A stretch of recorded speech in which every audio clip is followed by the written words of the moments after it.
One of the things that I love most about my show is that when I travel the world, a lot of people tell me that we inspire them to want to bake. We inspire them to, want to go to culinary school. For many years, millions of television viewers around the world fell completely in love with the spectacular confectionery creations that emerged from a modest little bakery on Washington Street in Hoboken, New Jersey.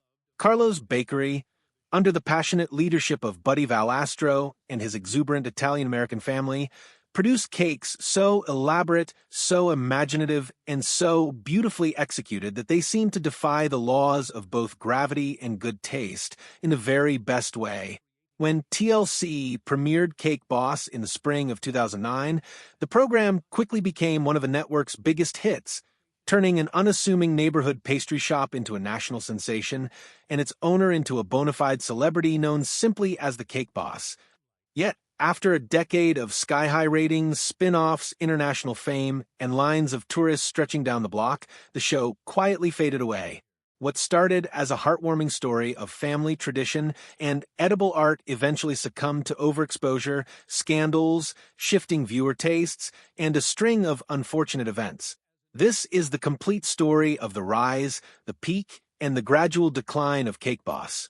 The man at the center of it all, Bartolo Buddy Valastro Jr., was born on March 3, 1977, in Hoboken, New Jersey, the fourth of 5 children in a tight-knit Italian-American family.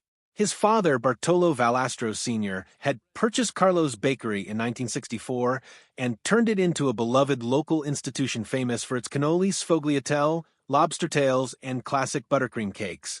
From the time he could walk, young Buddy spent countless hours in the back room of the bakery, watching his father and the other bakers pipe roses, roll fondant, and turn simple ingredients into works of edible beauty. Baking was never just a job in the Valastro household. It was a legacy, a passion, and a way of life. Everyone could see early on that Buddy possessed both an instinctive talent and an almost obsessive attention to detail. By his early teens, he was already experimenting with new flavors and sculptural designs that went far beyond the traditional Italian pastries his father specialized in.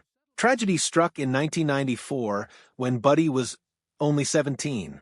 His father, the heart and soul of Carlo's Bakery, died of lung cancer, leaving the family devastated and the business in jeopardy. Overnight, the teenage Buddy found himself responsible for a struggling bakery, a grieving mother for sisters, and a staff that had worked for his father for decades. With enormous support from his mother, Mary Valastro, who became his rock and most trusted advisor, Buddy stepped up. He threw himself into the bakery with even greater determination, determined to honor his father's memory while simultaneously dragging the shop into the modern age. He introduced bold, new cake flavors, began accepting orders for the kind of extravagant custom wedding and celebration cakes that most neighborhood bakeries never touched, and slowly transformed Carlo's from a beloved local secret into a destination for anyone seeking something truly spectacular in sugar. The real turning point, however, came in 2008 when a sharp-eyed producer from TLC happened to walk past the bakery, noticed the constant crowd outside, and decided to investigate. What she found was television gold.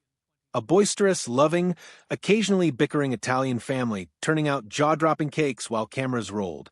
Cake Boss premiered on April 19, 2009, and audiences immediately fell for Buddy's infectious energy, his obvious love for his craft, and the chaotic but warm family dynamic that played out daily inside the bakery. Viewers watched in awe as Buddy and his team built life-size race cars, functioning chandeliers, animated Transformers figures, and even a working toilet complete with edible water and sound effects, all out of cake, fondant, rice cereal treats, and sheer willpower.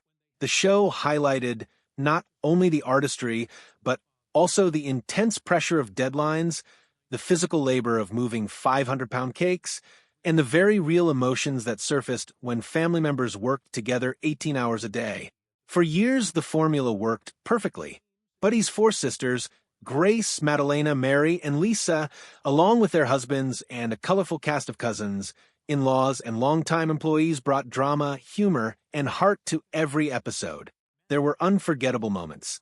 The chandelier cake that collapsed in a shower of fondant crystals, the zombie bride cake with oozing blood and exposed organs, the animal wedding cake for a cat and dog who were tying the knot, and the emotional tribute episode after Buddy's mother, Mary, passed away from ALS in June 2017.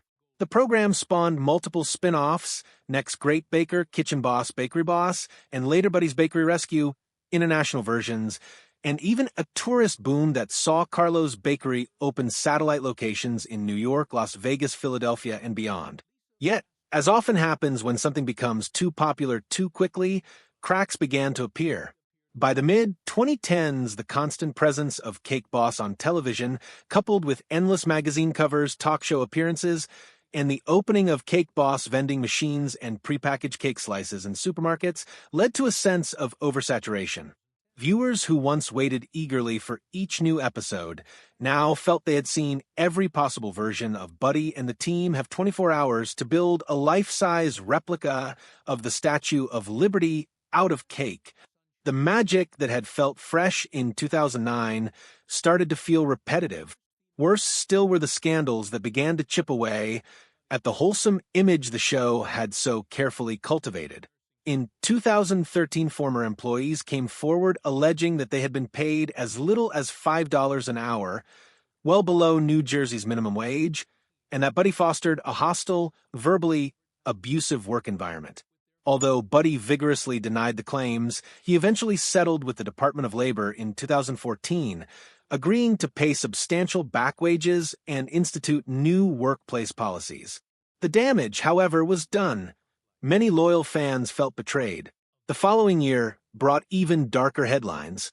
In November 2014, Buddy was arrested in Manhattan for driving while intoxicated after police observed his yellow Corvette swerving through traffic. He later pleaded guilty, paid fines, and had his license suspended, but the arrest shattered the squeaky clean persona he had maintained for years.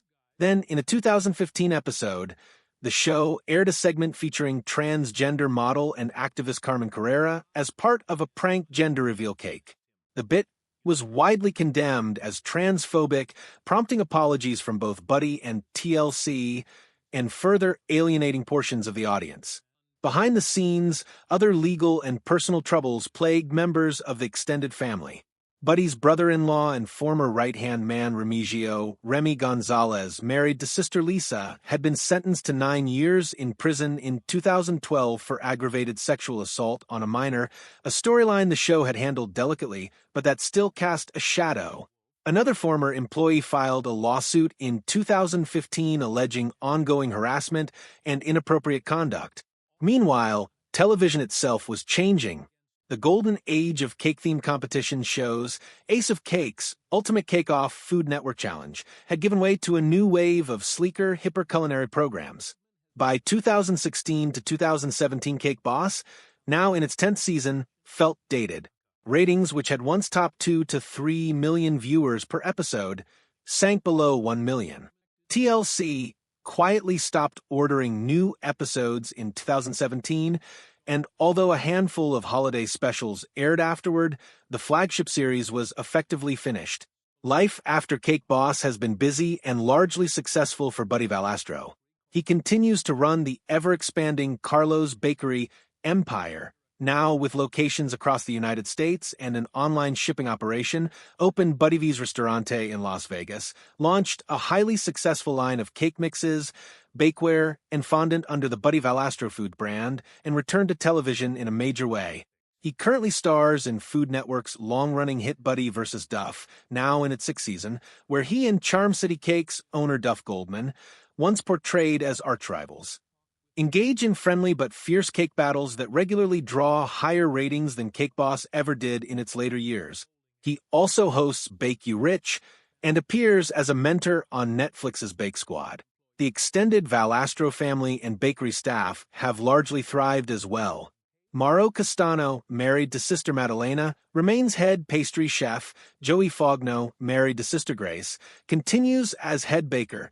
Cousins and longtime employees such as Frankie Amato and Danny Dragone are still fixtures at the original Hoboken location. Some former cast members have moved on to new chapters. Decorator Stephanie Sunshine, Fernandez left to become a nurse, while others have opened their own bakeries or catering companies capitalizing on the skills and fame they gained on the show. On a personal level, Buddy and his wife Lisa, Elisabetta Valastro, married since 2001, continue to raise their 4 children, Sophia, Buddy 3, Marco, and Carlo, in New Jersey, though they relocated from East Hanover to the more private enclave of Montville.